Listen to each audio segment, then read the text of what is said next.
actually seen a double-edged sword? Have you held one? I've never seen a double-edged. There's no situation I've been in where I needed a double-edged sword. Like never. Like in the kitchen, you like, I wish I had a double-edged. No. I've had that sometimes when I'm done with my kids. Hey man, I'm actually already recording. Oh, are you? I didn't know you were recording, sir. You need to tell us, brother. Oh, the J All Rock right. song. I thought he fell. You see how I lit up? My face just lit up with glory. I thought he fell. Oh my God. Christmas came early. Man, stop drinking over there, Doc. It's been a long day. It's been a long day. We're drinking that Crown Royal with the Well, purple since bag. it's a long day, let's not keep him waiting. Let's go ahead and get it going. Y'all ready? Let's do it, baby. Oh yeah. And welcome into the Barber Shop 918. You up in here with your man, Big Drew. Big Drew. J Rock. Boom. And the one and only Raw Dog. All right, man, we got a jam-packed show for you today, and... Damn, baby. All right, and so check this out, man. We tired. We're all grown men who do different things for a living. I really still don't know what Raw Dog does for a living, but he works hard at it. At that building downtown. He took Tommy Strong's job at the white building downtown. Yeah, but we just going at it today. We had not as much show prep as other podcasts may get, but Yeah. But Jay, we got something going on. Call me later. You see Jay being fancy? Ain't that what you said about me last week when I in the middle of the show? What are you talking about, man? Hollywood Jay. Talking about, man. Sit over there with a $5 bill. This is a $50 bill. Hey, man, that's a bonus. Send me to the store to get some cigarettes. My Newport money, man. You better come back with some change. Bring my change back. You can't get cigarettes under $5 now, can you? No. You can get the off-brand, low-budget, dust in the wind cigarettes. You need a loan of your cigarettes now, bro. Cigarettes are expensive too. And Not that I know. You have to be in the hood in order to get a Lucy. Like, you're not getting an individual cigarette at a reputable store. Like a Quick Trip, you're not just getting a single at a Quick Trip. At least I don't think. You're going to be escorted out the store by a armed security guard. You can get a black and mild. Yeah. Real easy. You can't. Okay, you can get a single black. All right, that makes sense. All right, so enough of that discussion. Today, man. That was very good right there. That was very good right there. Just for the record. That's all right. Yeah, that's going to be a hood debate we're going to have one day. Cigarette, Newports versus Black and Mild. Which one is smoother? How do you measure them? Jay, stop acting like you ain't never did that before. Yeah. I haven't. Oh my. God delivered We me all have. We all have experimented. Don't front. Drew. You right. I just said God delivered me from Black and Mild. I had a cherry wood, the cherry Black and Mild with the wood tip. Right. So let's go ahead and get into this show, man. We do this little thing we like to call the word on the streets. That's when we talk about what's going on with music, movies, as well as television. And so the beautiful part about the word on the street, sometimes ain't nothing else going on the street. But this is the best part. I want you to prepare your ears. I want you to call the kids in. I want you to hit pause now. And I want you to get ready for the world-class word on the street theme song. Word on the street. It's a sweet word. Ooh, that took a lot out of me. Oh, God. It's time for the final cut. I feel like Plantation after Aretha Franklin tribute. Reading on minus the shoes. Minus the shoes, baby. All right. Last time Plantation had a hit. Is that her job now to be in all your Aretha Franklin tributes now? Yeah, pretty much. Donna Ross, Mary J. Blige, Patti LaBelle. Huh? We don't need her to do anything else, though, really. She had that hit in like 10 years, bro. That was When I See You. That was it. When I See You. Remember that song When I See You? Ain't it You sexy boy. I remember that song. Oh no, I remember it When I See You. You talking about Bittersweet? Bittersweet or When I See You? No, When I See You was the song with Larry Johnson, former Kansas City Chiefs running backs, now strip club DJ. He was the love interest in Fantasia's video When I See You. That's right. That's right. You're right. He was. Maybe that was your running back. Maybe Your this running is back. when you kind of when you discover the Lord and Transformation. the transformation started, and this is after all that. But she did have one hit like 10 years ago. Oh. Now all she does is tribute. I'm just saying. I'm sorry we went off the rails, but that just was in my mind. Yeah. All right, man. So let's go ahead and Jay, is there anything in the music news, or do we just go straight to Raw Dog? Well, the number one album in America belongs to Juice WRLD, the guy who had the song where he sampled what's my guy Sting, and Sting took like 95% of his publishing for the song, but his new album is Death's Race for Love. It is the number one album in America. Who is Astro World? I don't even know who he is. I thought it was Travis Scott. No, Juice WRLD. His name is Juice WRLD? Yeah, Juice WRLD has the number one album. He has what is Astro World? That's Travis Scott's album, which is still number 10 in the country right now. That's just dumb, man. We have no originality, bro. And Travis Scott will be here in Tulsa next Tuesday to make up for the concert that he missed during the Grammy week. No, nobody cares. So, the colonizers are gonna be out there. Yeah. What does Juicy J have to do with any of this? I just want to throw in an old man moment. That's that old man moment where you just start throwing in the names. You know, now the Juice Crew is showing names.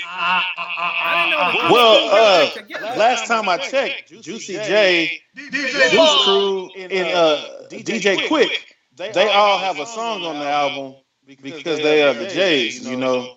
And that's all I have to say about that. I think you just made that. I think you just made that. That's real fake. That's stupid. I say we pass it over to movie news for Raw Dog. Real quick, one thing, I was looking on Groupon in music news, and I saw a Groupon for B2K with Mario. They are back. It was Bobby V, Mario. I think it was Pretty Ricky. Pretty Ricky, Lloyd. Yeah, they're on and Chingy. Chingy. Yeah. Right. Remember when he did the buffet tour? Yes, he did. He was at the Old Country Buffet rapping. What was his song? Was it Right There? What was? Right There. No, Right There. You see, Raw Dog, he didn't change. He used to be on the radio, and he had to play this music. He was doing the Chingy dance. When I was on the radio, I never said it that way. I said Right There, or I avoided saying it at all. But I wasn't. See, that's why that angry man was calling in. He's like, you messed up the name. It's Burr.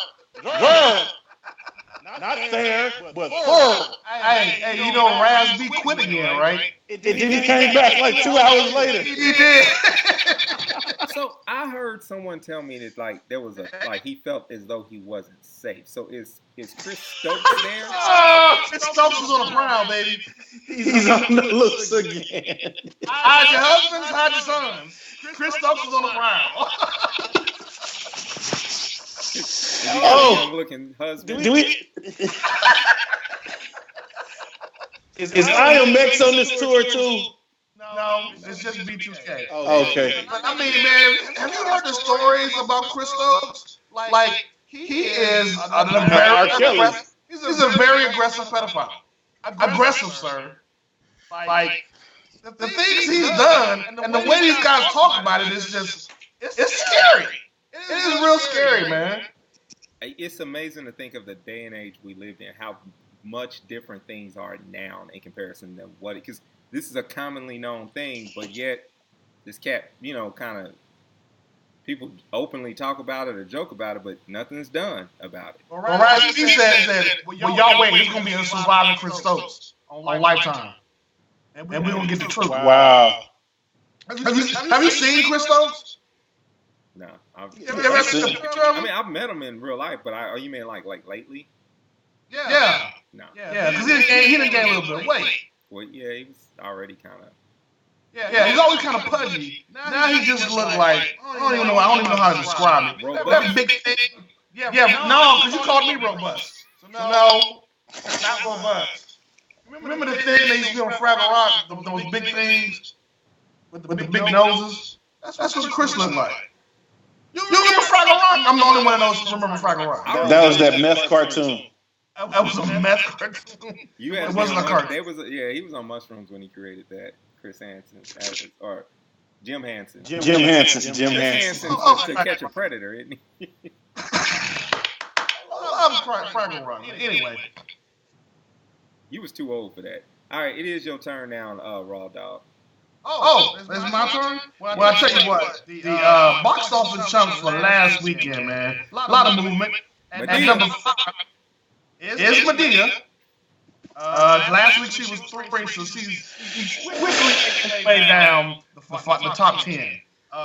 He made $7 million last week. At number 4 is How to Train Your Dragon. I don't know who's still going in there watching this movie. I don't get it. Number 3 is 5 Feet Apart. Heard of this one? Yeah. Nope.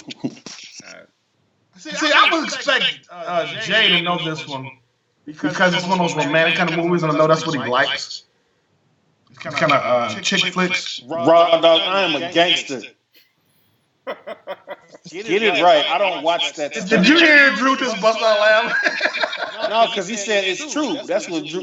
While you were talking, he said it's true. Okay, sir. Gangsta J. All right, number 2. Gangster. Tell me how you do it. Is shut up, man. Number 2 is Wonder Park. That's the animated movie. Made 15 mil. And at number 1 was 67 mil. Captain Marvel, of course. So wow, get that money. Get that money. Next week it'll definitely be us. I think us is gonna make a lot of money this weekend. I don't know if it'll be able to. I don't know. It's like Marvel movies get like a 2 or 3 week. It just comes with the territory. I don't know if us. Us should at least get number 2. Yeah, definitely will. I think. I think for me, I went to see Captain Marvel, and there was 2 things. Okay, in the Blurred Lines we had a few shows ago when we talked about Monica Rambeau. I thought it was real condescending, like how she's in the movie throughout. Like they have like her mother in the movie, so they failed to like they never mentioned that Captain Marvel was a black woman in the comic books briefly before you got to the current Captain America. But the fact that they put her in the background to give us a hope that maybe one day they will go ahead and do it, I like that. But it was still kind of some points where it's a lot of Easter eggs in the Captain America movie. So I don't know, man. I liked it. I give it a 7.8 out of 10. The rental instead of going to the movie to see it. Dollar Show, Sticky Flow Theater. Oh no, not the sticky floor theater. You gotta have those effects, man. So you gotta go to the reclining chair theater so that you can get all of the sound, the IMAX sound and everything. Not the one in Sand Springs? No Sand Springs work. You're gonna have to go to Midtown or out south. I'm waiting to get home, man. I got my own sound system at the crib, bro. All right. That's the sign that you over 45 when you got your surround sound. Pretty much. It is, because I can't afford it. Like, I ain't there yet. But I think it's going to be a requirement. I'm going to get my leather jacket, and I'm going to get a subwoofer. And then, absolutely, sir. And turn it up. Turn it up. You know what I'm saying? Turn up. I get mad when my wife tells me to turn my music down. I get, like, really offended. It's like, hey, I'm 47. I should be able to listen to my music as loud as I want to. And it's a requirement because you're 47 and you got to listen to your music as loud as you need to. We've had full-fledged arguments about Drew is so petty. You need to catch that. I caught it. I don't care. Yeah. I'm moving. I've played this game before. He has. He's been around the block. Yes, I have. 46 times. 46 times. With the grades for it, sir. I love it. What's going on with you young folks? Even in the hip hop culture, you guys have no respect for the old cats, man. What's wrong with you young people? I'm not. Well, Why you? you're not that much older than us. It's not like you're like someone's grandpa here. Like you're only 10 years older than us. But 10 years, that's a nice amount. That's a decade. A lot can happen in a decade. Yeah. Shut up. Can we move on? Yes. Oh, it's me. Yes. Us. Us next week. That's the only movie we're talking about at this point. There's some other movies coming out, but it ain't gonna be nothing like Us. Jordan Peele has actually reached the point where now all his movies has his name on it. You know what I mean? You know how big you gotta be, to have just Spike Lee's, whatever, Lee Daniels, the Butler. What? Tyler Perry's Medea goes to hell, whatever. But you gotta be big to have your name on it now. He's earned it though. So I hope Us does very well. Because if it does, it just means he's going to go further and farther out as far as originality and creativity with horror movies that if feature black folks. I watched a documentary this past week called Horror Noir on Shudder. It's a streaming network you can get through Amazon. And it was a great documentary on black folks and horror movies going way, way back. All the way back to the first horror movie, Birth of a Nation. They literally, that's what they called it, the first horror movie. And it just was really insightful, man. And I think it's great that we're in this place now where we can have successful quote-unquote black horror movies that are done very well. Yeah. And I think that's the good thing about where the entertainment industry is in general, man. Like, documentaries are in that same place. Almost every type of entertainment, we have representation. And the representation is starting to become more bold. And that's one of the things I appreciate, is that it's no longer just like, oh, we're there on the screen, but we're just clowning. Now we're getting to this space where we're starting to get a voice that's ours, and it's getting support all around the board. So I'm excited.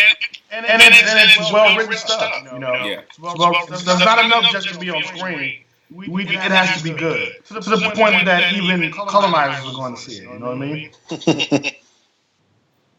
All right, man. So what we got? We everybody saw that, bro. What, me? Sometimes. Yeah, you just gonna sit there and yawn like that? You ain't even try to cover it up. I bet you they don't yawn on the Blue Baptist show, do they, Jay? Who yawn? Nobody ain't yawn over here. I bet they know how to just be professional and keep it moving instead of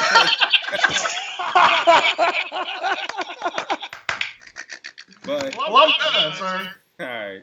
So let's talk a little bit about television. A lot of different shows are starting to wind down. We're starting to see a lot of different things. One thing that happened in television news is kind of like an off-subject thing I want to bring up to you guys. Did you see what happened with Just Hilarious? No. With the Muslims and everything.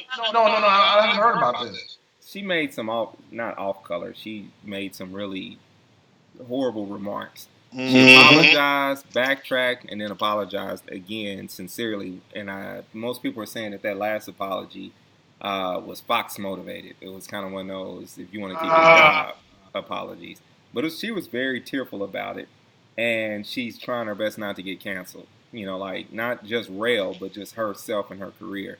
So we had already felt like she was kind of the weak link on Rail. Yes. And so I wouldn't be surprised if they move a replacement in, or just get rid of her character altogether, and say her boutique did well and she's gone, and just replace the character, because we could do without the character.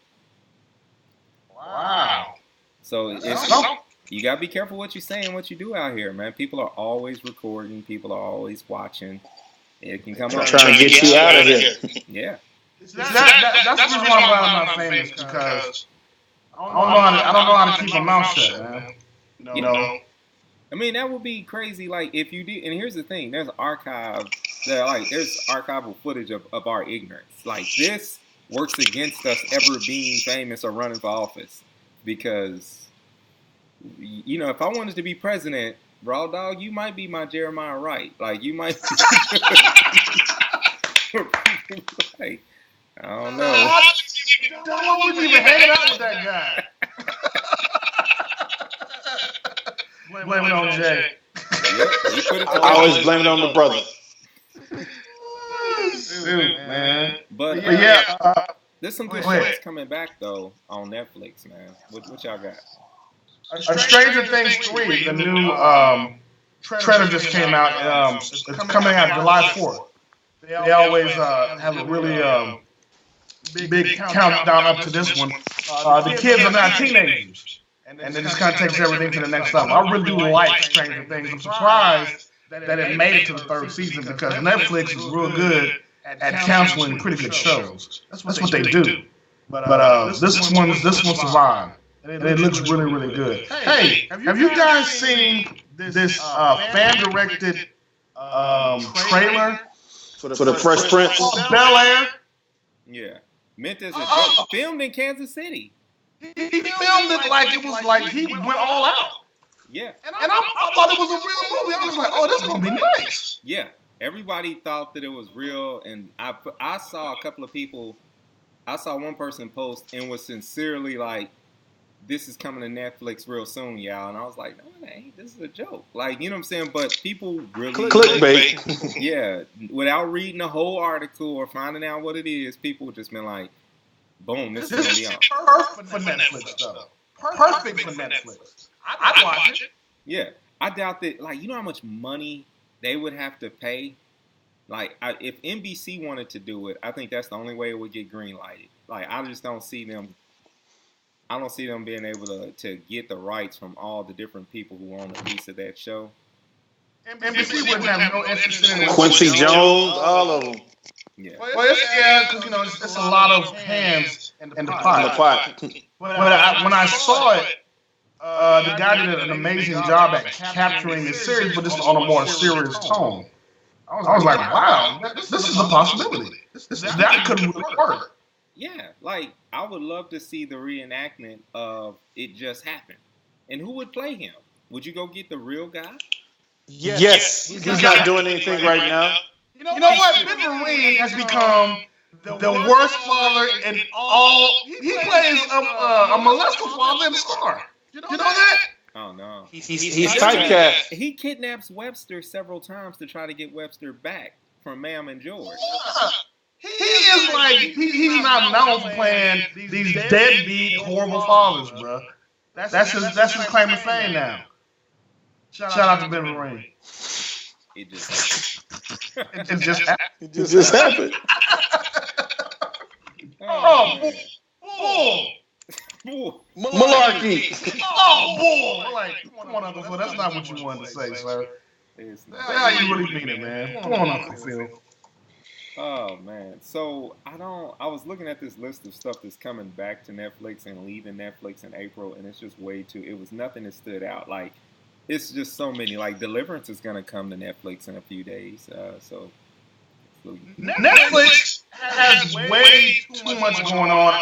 It's overload. Yes. I have to look for something specific in order to watch it on it. Because if I just go through trying to find something, it's too much. You get bored and like, man, I've already seen this. I've seen this. I'm just gonna cut off, play the game.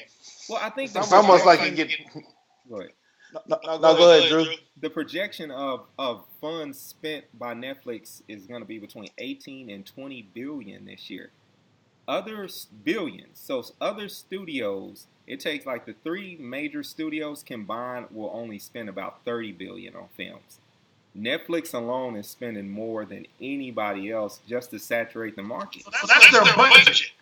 And they bring in off of their streaming. Just off the streaming alone, there's other advertisement things that they get, but just off streaming alone, the streaming service, they bring in about 17 billion. So they're just slightly over that portion of the budget, but there's other factors that kind of come in with Netflix to where they got other streams of revenue. And then there's holdouts like you who still get the movies if you want. No, I dropped it. You stopped and dropped it. Yeah, I dropped it. There's a few. Yeah, I dropped the movies. Now I get it. Now I have Amazon Prime. Movies are just right there.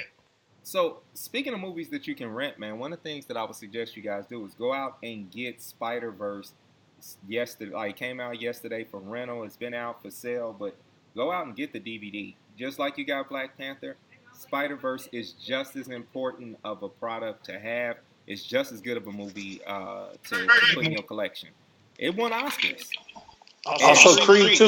Creed 2 as well. I saw that finally. Finally got a chance to see it. And Jay, you said you cried at the end? Yeah. I was searching for the place where tears would have come in. I didn't get it. I didn't see it. I just think I think you might be a punk, Jay. No, I like sports movies. And like I said, it was coming from with Rocky and his son. Like I didn't, it didn't connect with me because I didn't watch the Rocky Yes, I didn't watch the Rocky Balboa movie. Oh. So when I seen like this little mashup that they did of all the movies, that's where the emotions came from. Because I seen the little mashup before I seen Creed 2. I thought you were talking about Creed winning the fight because I was like, you knew that was gonna happen. But so you meant the Rocky part. Okay, my bad. I take back what Raw Dog said. He does. Yeah. I'll take it back. I'm sorry, I didn't mean it. It's all love. It's all love. Continue. It sounded kind of punkish for a second there, sir. I got your punk. Not that we trying to spread toxic masculinity. Should we pause? Yeah, I don't know. So Pause, just a pause. all right, and let's go ahead and move out of word on the street and let's get into one of our favorite things. Let's talk a little bit of sports. And so this week in sports, we're going to go start off with a little bit of NFL talk. The Cowboys have signed Randall Cobb. They have Jason tight end. They got Ezekiel Elliott in the backfield in a halter top. Dak Prescott is set to do some tremendous numbers. It's a guarantee that the Dallas Cowboys will be in the playoffs this year. Hold it up, sir. Aldi's showing and everything. No, he has an inning. I'm sorry. What is wrong with you, man? He has an inning. You're nasty, man. Like you ain't seen it. Nobody looking. You're the one that's talking about it. I mean, what, you ain't seen it? Don't lie. Paying attention to his stomach? Well, everybody else is. You don't even want to look at his stomach because it's out there. Looking at you like this. Hey, man. Big stomach. How you doing? Drew, the Cowboys are making the playoffs because the NFC East is weak this year. It's weak every year. They'll be 8-8, and they'll probably lose in the wild card. The Redskins have no Alex Smith. The Giants, they just have Saquon Barkley. He can't play quarterback. The Eagles, they let Nick Foles go, and they're putting all their trust in Carson Wentz, who's been injured for 2 straight seasons. So the Cowboys are the default winner of the NFC East. Post it, save it, record it. I don't care. Cowboys will make the playoffs, but they're not going to do any damage because Dak Prescott is still check down Dak. He's going to go 20 for 24 for 148 yards. He's not going to take advantage of his deep threats that he has on the team with Amari Cooper and now Randall Cobb. He'll probably throw 10 of those passes. Like that. Throw again. Yep. To Jason Witten and to Ezekiel Elliott. That's because you being bitter right now. That was Jerry Jones. That was all Jerry Jones. Just evil. So Yeah, The Eagles are Jerry. Mm-hmm. I think that the Kansas City Chiefs are a team that they're rebuilding the defense. They completely gutted out the defense. Last week, as we were recording the show, Eric Berry was being released.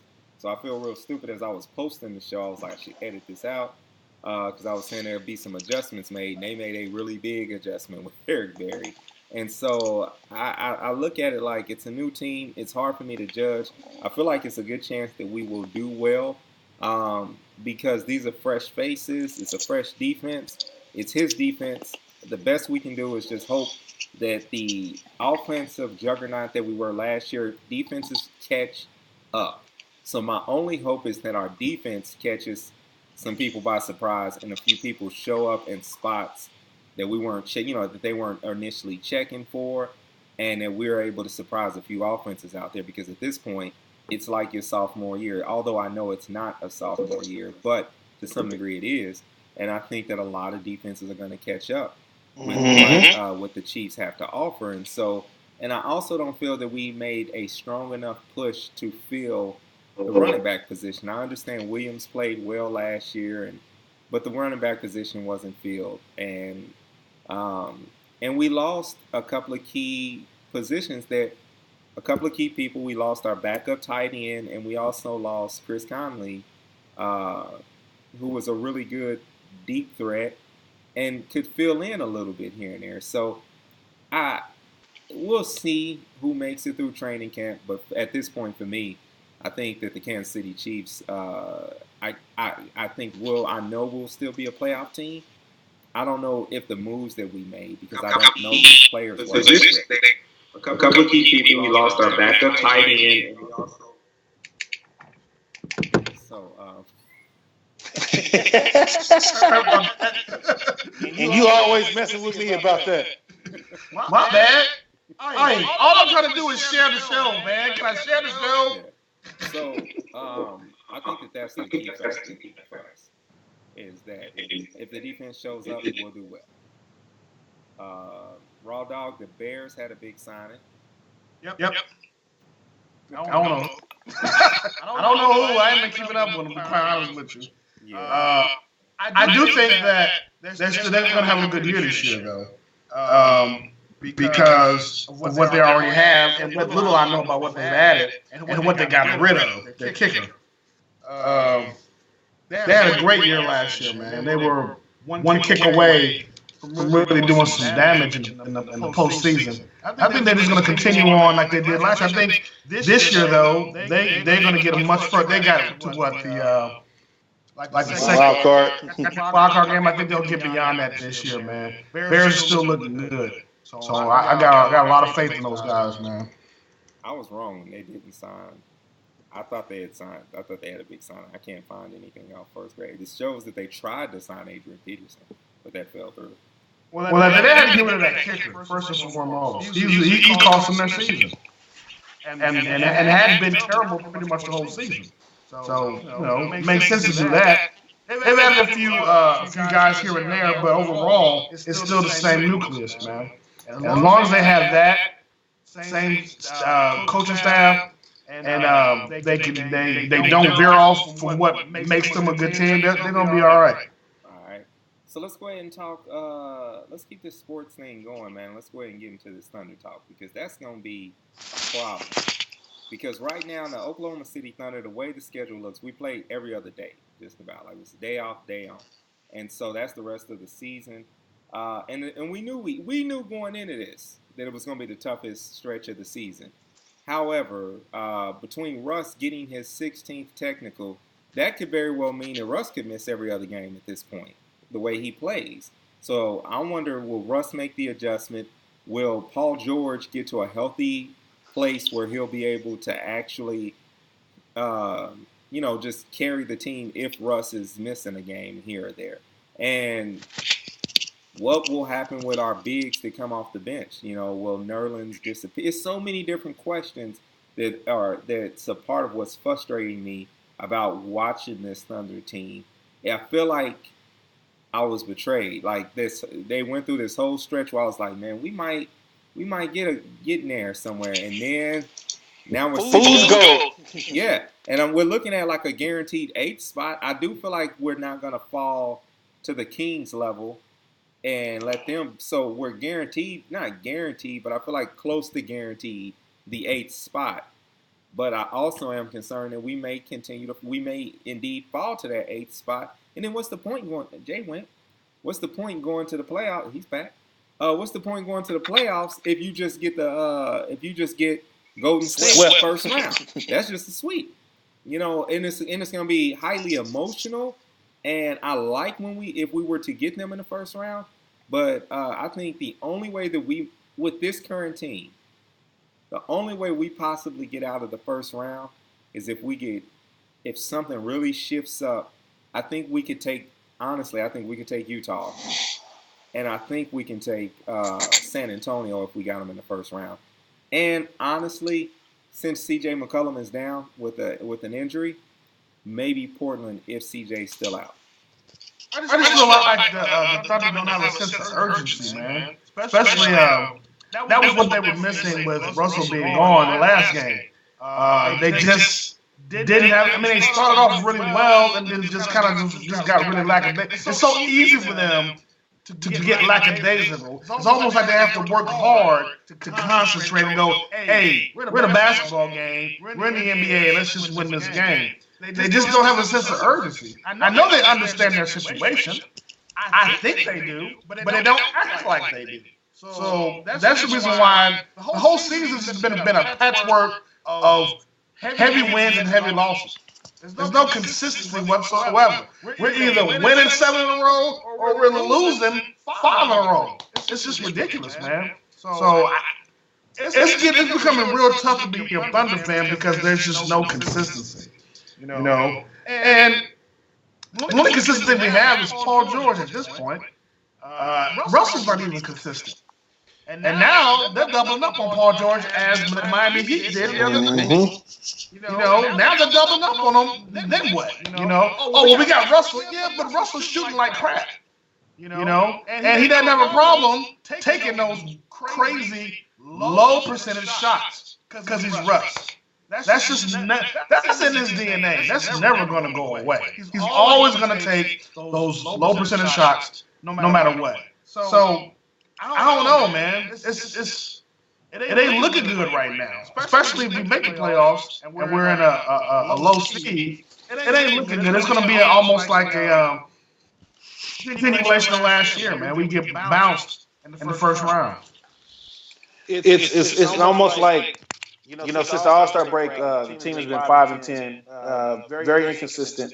You know, Russ is, you know, the way Russ plays, you know, he has this mentality, and you love his energy and you love his heart, but also he wears his heart on the sleeve. That's the reason why he leads the league in technical fouls right now. It's funny when you look at DeMarcus Cousins and see where he's come from, and you see it's almost like what DeMarcus Cousins was with the Kings and the Pelicans. It's become Russell Westbrook now. It's terrible. And then even with Paul George, he's turning into a diva because you notice every time he goes to the basket, he throws his head back like James Harden, and he's not getting touched, and he's expecting a foul call, and so he's frustrated, and he's arguing with the referee all the way down the court until the point where he gets a technical foul. Steven Adams, he's making $26 million a year, and he's playing horrible. Every big in the Western Conference has gave Steven Adams the business. And then we can't get support from our bench players. You got Raymond Felton, and you got Patrick Patterson, who have fell to the bottom of the charts, and they're playing, what's my guy's name? Nader. Nader's playing now, and Markieff Morris is playing now. They playing with somewhat of an urgency, but it's just overall, the performance of OKC since the All-Star break is just terrible. And hopefully tonight this can be a wake-up call because, like Raw Dog said, the game on Monday against the Miami Heat, they knew that Russell Westbrook wasn't there, so they doubled up on Paul George now. And this is where Billy Donovan has to make adjustments. If he sees that every team is going to double Paul George now, he's going to have to make some adjustments and change the offense. So we know he's not going to do that, but he's going to have to wake up and do that. Otherwise, for a third straight year, this is going to be the end of the Thunder season. They're going to be probably the 7th or the 8th seed, and I don't see them beating any team in the Western Conference. Maybe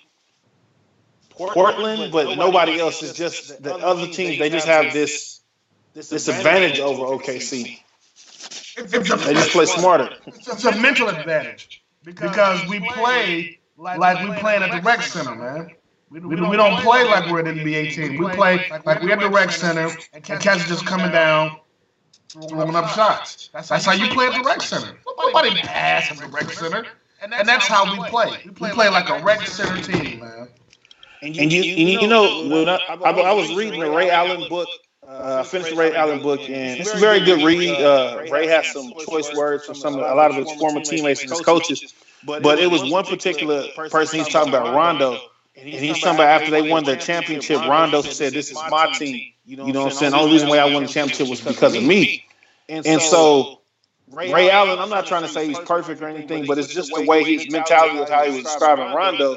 It reminded me of Russ. It's almost like somebody's going to have to sit Russ down and tell him, you can't play like this forever. I understand that, physically built, he's built like a miniature LeBron James, since he's come off of that injury in 2013 and 2014. But, he has to change. Like, he's a point guard. If you look at how he plays compared to your Stephen Curry's, your Chris Paul's, your Jamal Murray's, and all the different point guards in the league, it's like he does so much, like, where as a point guard, you're supposed to make smart decisions. You're down by 2 points, and it's a minute and 33 seconds left. You shouldn't be coming down off a rebound and pulling up shooting a three-pointer with 15 seconds on the shot clock. And it's been so many times where that has hurt the Thunder this year is because of poor decisions by Russell Westbrook. Like I said, I love the guy. I wouldn't want anybody else on this team because of his heart and his motor and his energy. But it's just he just needs to just reflect on the decisions he's made and just work on it. I think there's a key factor with the makeup of the team that keeps putting him in that position, and one of the fundamental things that Allen Iverson, the years that he was able to have success, was because they did little things like say, okay, Eric Snow is the point guard. Regardless of you handling it, you want to be aggressive, we're still going to get a veteran point guard and put him on the court at the same time as you to slow the tempo when it's necessary. And I think that that's the one factor that we have yet to do. And we have like someone like a Schroeder and other people who are available to do this. And so I think sometimes it comes back to coaching for me, where it's like not so much like Billy Donovan's getting out X'd and O'd on the court itself, but it's the strategy of player management and saying, okay, at some point we need someone to come in, run the ball, and let Russ and Paul be point guards. I mean, let them be all-stars and let them, get their plays, but still have someone that comes back and says, all right, let's run this team. Let's run a system, because the lack of a shooting guard has damaged us in the long run, and that's been our biggest problem. Andre, we lied to ourselves and said, well, it's his defense that makes a difference. And it really wasn't. It was good, but it was never worth the trade-off. And because he wasn't scoring. And now we're in even worse of a position because you have Terrence Ferguson, who's not going to do half of what Andre did on defense, and he's not going to score like Andre didn't score. So he's inconsistent. Specialized players don't work anymore. You got players that just specialize in defense. That's all they do. In this day and age, they don't work. You have to have two-way players, man. Dennis Rodman would be a detriment to teams now because he can't shoot. And you got to have a shooter who also plays defense. So specialized players don't work in today's NBA. It just doesn't work. And Andre Roberson, he's a specialized player. It's all defense. We're going down to the offense. He is a detriment to the team. Doesn't work anymore, man. You're right. We talked ourselves into believing that, Drew. I agree 100%. All right. Well, other things going on around the NBA, man. There's a lot going on as the playoffs are starting to kind of form and take shape. It really appears that Denver is going to remain in that position that they're in and keep challenging. Paul Millsap, I made this statement at the beginning of the year of the NBA season. If Paul Millsap shows up, then I'll be scared of Denver. And he's shown up lately. And he did it in typical old man fashion. He kind of waited till it mattered to start leading the team the way it needs to be led. And I think now I have a little bit more legitimate fear that they could possibly make it to the Western Conference Finals or make some sort of noise. But initially, it was just like, hey, they are just lightning in a bottle. And it was almost like the old Denver teams that used to kind of flare up every now and then. So I see them as a legitimate threat. I even actually see them as a team that can contend with a Houston that could possibly beat a Houston. Although Houston, when they got Kenneth Faried, I feel like Faried was such a steal that it's sort of like, man, I just don't know what to say about them. And I really think that it's just that those top 3 teams. I really don't think it's a guarantee for Golden State like that, man. If Golden State's not healthy, they're not gonna. They have to be 100% healthy if they're gonna beat Denver or if they're gonna beat Houston. Even San Antonio. San Antonio took it to them last time they played them, boy. Took it to them. I mean, we talk about this in the Nuggets. They clinched the playoff spot, but this is like their rookies. You know what I'm saying? So the spotlight is bigger. Come April 20th. And will they be able to sustain a Golden State team? Like we talked about it last year. They still Golden State got a all-star starting 5. And when they really start clicking, it's gonna be hard to beat them. With all of those shooters that they have, it's like you're gonna have like Houston has beat them. I want to say 3 of the 4 times they played this season. But you're gonna, like I said, like last year, they had them on the ropes, but they missed 27 straight 3-pointers. You're gonna have to hit them with the KO punch, like in order to win. Yeah, and it's gonna be hard, like I said, for any Western Conference team to do that. You're gonna have to hit them with that KO punch 4 times to beat this team. Well, as a Thunder fan, I'm disappointed to say that I don't feel like our team is in contention. As a NBA fan, I'm excited to see a team like Houston go up against a Golden State because it's like I feel like there's a chance they can win. Now, Houston is Houston, and Chris Paul is Chris Paul.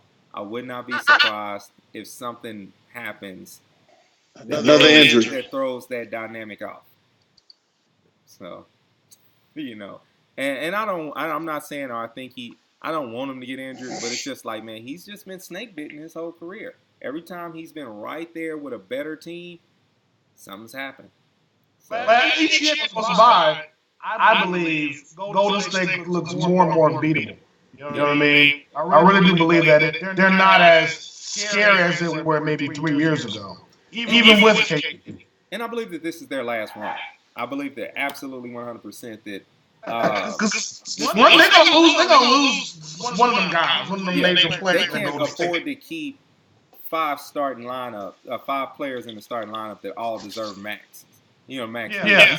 They just can't. Somebody's gonna leave. I think it's gonna be Clay. Yeah. I think Clay's gonna be the first one to bounce. If Clay come to us, because we need a real shooting guard. I ain't gonna lie. Like, I would love to see Clay. It wouldn't even bother me. They could call him a snake, put up signs, do everything. Come on, Clay. Come on over here, Clay. Yeah. All right, man. So we didn't talk about the NBA. It's a shame we neglect the East, but to be honest with you, we don't. It is what it is. They doing what they doing over there. Everybody's clinched probably already. It's wrong, man. The East belongs to the Raptors, bro. No, man, the Bucks, man, the Bucks. Giannis, the Greek freak. I don't know about that, man. That goes to show I'll say this. The Eastern Conference playoffs will be fun to watch this year. LeBron's not in the East anymore, so it's wide open. You got Boston, Philadelphia, Toronto, Milwaukee. Those are the top 4 teams in the East, and they're all fun teams to watch. I do believe this will be Giannis's. I can't even say his name. This is going to be his coming out party in the playoffs. He's going to make an imprint. Because that boy's bad. I mean, that is one bad basketball player. I don't know. I really don't know how ready they are. And to be honest with you, they've got the best regular season coach, but not the best playoff coach. I don't think in the playoffs, I think that they're going to make a stamp on it to where by the time they get there next year, they're going to know what to do. They're not going to win this year, but they're going to be fun to watch this year. There's people who are still eating off of those years, still getting money off those years that Atlanta was good under. What's his name? Budenhauer? How do you say his last name? Yeah, Budenhauer. Yeah, and nothing really produced from that team, from those teams. All right, so let's get into blurred lines real quick before we get into our final cut, man. I want to talk about. I kind of already mentioned Captain Marvel in my review of that, but I want to talk about a couple of things. Hey, y'all know y'all want it. Hey. So it's Wednesday, and of course, not every last single Wednesday we're going to talk about the new comics that come out, but there is always the Wednesday. You would think I would know the pattern. Whatever Wednesday this is of the month, I always like to point out that whenever there's a new Naomi in the stores, you got to go out and check that out. She is going to finally find out at least some of her of who she is if you've been following it. It's about a little girl who lives in this town, and Superman ends up getting in a fight and it makes her wonder, like all this crazy stuff. It's kind of like a mystery comic to some extent, but it's starring a black girl who lives in what is basically Oregon. And so I suggest you guys go out and get it. Not to mention, Dave Walker wrote it, and shout out to Dave. He's a good guy. And then the new Miles Morales is out. The new Spider-Man is out. So there you go. You want to get the new issue 4. They've already kind of they passed that. This is a new storyline because the first 3 issues they were trying to find the kidnapped kids. So now Captain America came in, helped him with that. Now he's got a new story going. But along the lines of Spider-Man, you got to see Spider-Verse. You've seen it, right? Yes. I feel like I looked at it again last night with so much pride as I went through like all the special features. You cannot enjoy this movie enough. Like, this is like the animation alone makes you feel like you're watching something that's 3D. It's tremendous. But then, dude from Atlanta is the voice of the dad. I can't think of it. Paperboy from Atlanta. Brian Tyree Henry. He's the voice of the dad. You got the voice of the uncle is the guy who just won. I'm gonna let you say his name, Mr. Ali. Maharashi. There we go. I knew he was gonna say Masachi Ali. Yeah. Mahershala.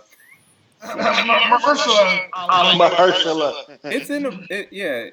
I heard him describing where he got his name from. It's like the longest name that's in the Bible, and so his name is the full length of it, but we just kind of say just the shorter part. So he's like all these different people voiced it. The lady from New York Undercover is his mom. I've never known her name, but Taurus's girlfriend. Lauren Velez.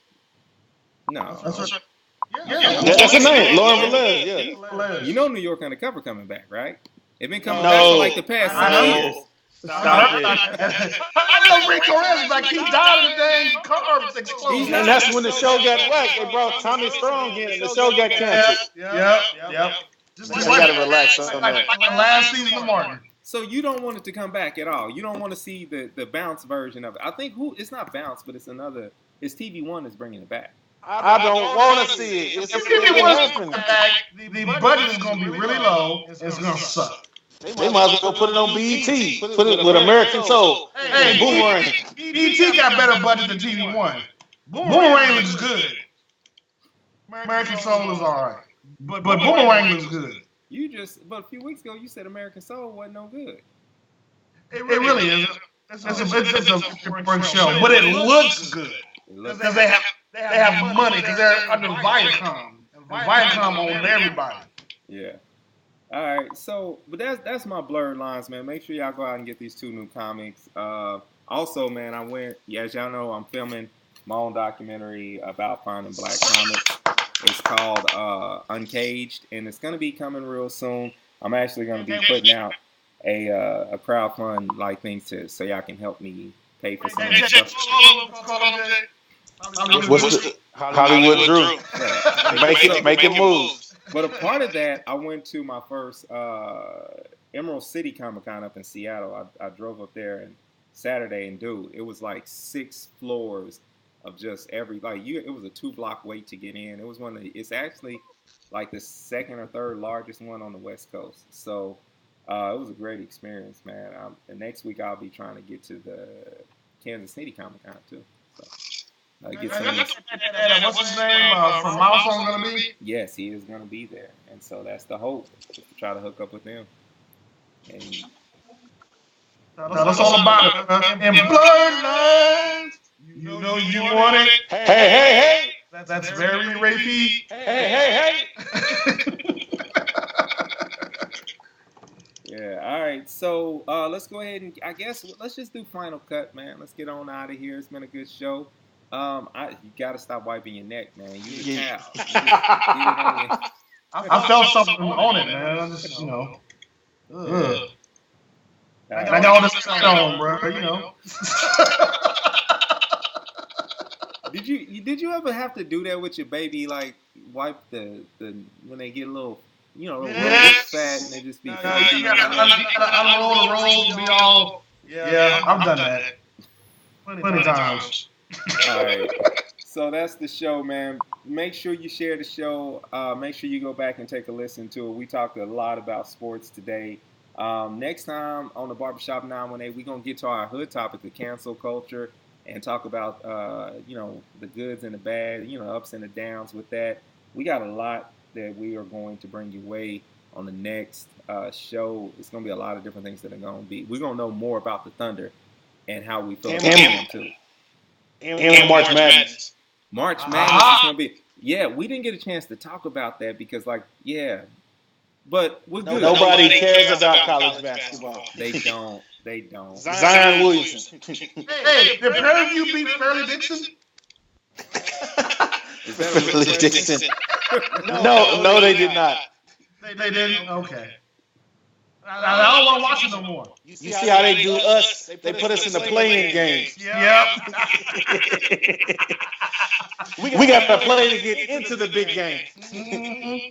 Or we're playing the number one seed every single time. Every time. All right, let's go ahead and get into it, man. J-Rock, you got it. All right. I'll say this year, one of my resolutions that I made for myself was to, save money. This time last year, I was one of those guys who get paid, pay my bills, go out and splurge and buy stuff and not think of the long-term repercussions of what I purchased. But being that, things are changing for me and my wife in our household, I've made a lot of sacrifices. And, today I'm very happy with paying off debt. That was one of my things that I just wanted to get rid of, is just to get rid of debt. And I've did a great job of doing that over the year. Me and my wife right now looking at a house, looking to purchase a house. We hope to have one by the end of the year. You just want to just continue to make big moves, and that's what me and my wife are doing for 2019. And I just want to say to the viewers, sometimes you got to make sacrifices in order for you to live your best life. And like I say every week, winners win and losers lose, and they all find a way to do what they do. It's your boy J-Rock, the Barbershop 918, and I'm hell. So this is for the millennials out there. Stop trying to go viral. Stop doing dumb, stupid stuff in an effort to go viral. Let me tell you why this is so stupid. Because you don't want anyone to laugh when they think of your death. No one should be giggling when they talk about how you went out. So stop doing dangerous stuff. Stop eating Tide Pods. Stop doing dumb stuff to go viral. Because once you go viral and something else replaces it, you're done. So was that Tide Pod really worth it? It's not, bro. It really isn't. So stop trying to go viral. Live your best life. Let's be smart. Go to school, get a degree, get a job. Stop being an idiot. With that being said, don't tell God about your big problems. Tell your problems you got a big God. And I'm out, baby. Roo. Man. So for me, my thing for this week is just, and I say this a lot, but I really honestly mean it. Go out there and pursue your dreams. Last week, after I got done doing the Barbershop 918, I was in Boise, Idaho, of all places. It's not a black place. It's not many black people there. The whole time I was there, I didn't give up one head nod at all. Like, the only black people I saw were the ones who came with us. And so normally I have this thing where I say, hey, I'm a jog. In every state I go, I did not feel comfortable getting up in the morning and doing it there. But next week I'll be I'll be in the Midwest and doing other different things, pursuing my dreams. But I was working in this podcast room where someone had set up like this whole podcast station for individuals just like me who just might just be in town needing to do it. And I got to thinking, like, we live in this era where, like, everyone's doing a podcast, everyone has a show, everyone's doing a Facebook Live or whatever, Periscope. Everybody's on social media doing things for attention. And here's what I'm saying. I'm saying if you got an idea and it's unique and it's something you've always dreamed of doing, do it. Don't not do it just because other people are doing it. Do you and have fun doing you to the best of your ability, and don't let anyone stop you. If someone else is already doing your idea, do it. It's okay because it's not you doing it, and when you do it, maybe, it'll be something big. However, I'm with Raw Dog. Stop eating Tide Pods. Stop doing the stupid stuff and just do you, all right? So, with that being said, man, remember, hate can't drive out hate. Only love can do that. We love you guys for listening, and we thank you for listening to the Barbershop 918. Make sure you check us out at www.thebarbershop918.com. We're on Facebook, obviously. We're on Instagram. We're on Twitter. We're on Anchor. I think are we still on Spotify? Yeah.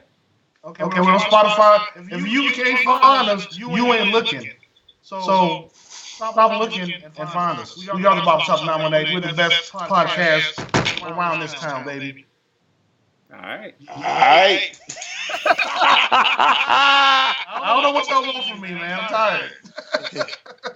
The chubby one is tired. Hey, first of all, you robust. We made that clear in the pre-show. You're robust. Once you get to a certain age, you're robust. Tubby and chubby, those are for other ages and ethnicities. You're a robust man.